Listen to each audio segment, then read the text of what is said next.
A day in my life at Quezon Province with my partner. Ngayong umaga, samahan niyo muna kami ni Babe mag-grocery date para may makain kami sa bahay. Grocery date is a good practice for making decision as mag-partner. Kaya this is your sign na mag-grocery na kayo ng jowa mo. Kahit snacks lang yung bibilhin nyo. Nga pala guys, nakita ko ulit si tata yung palagi kong binibigyan nung high school ako. Kaya inabutan din namin siya ng water and some foods. And naging hobby na nga rin namin to ni Babe every time na makikita namin siya. Kaya guys, please kung makikita nyo si tatay, consider giving him some water and foods, especially na summer na sobrang init sa labas. After namin mag-grocery, dumiretso na kami sa bank kasi may kailangan kaming ayusin. And then nagmerienda na rin kami ni Babe dito sa kusina nito.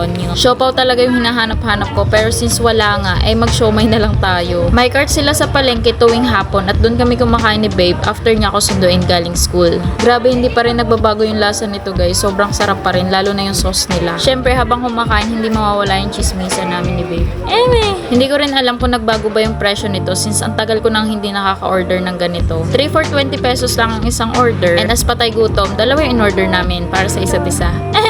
After namin mabusog, syempre aalis na tayo. Sister, kitang-kita nyo naman sa tiyan. Pupunta kami kay inay ngayon kasi hindi ko na siya nadadalaw. And after nun, umuwi na nga kami and may nakita kaming flower dito sa gilid. Kaya kinuhanan ako ni Babe. Sobrang daming wildflower sa probinsya. Kaya wag nyong idadahilan na ayaw nyong bigyan ng flower yung jowa nyo. And nakauwi na nga kami guys. Almost 4 PM na nga nung nakauwi kami. And then hindi ko na na-film na namili kami ng pagkain namin for dinner. Pero ito yung mga pinagbibili namin sa Prosi. Mas gusto nga namin nagsasanggip na lang na ganito sa bahay. Kasi kahit may matira kami, at least wala kami babayaran.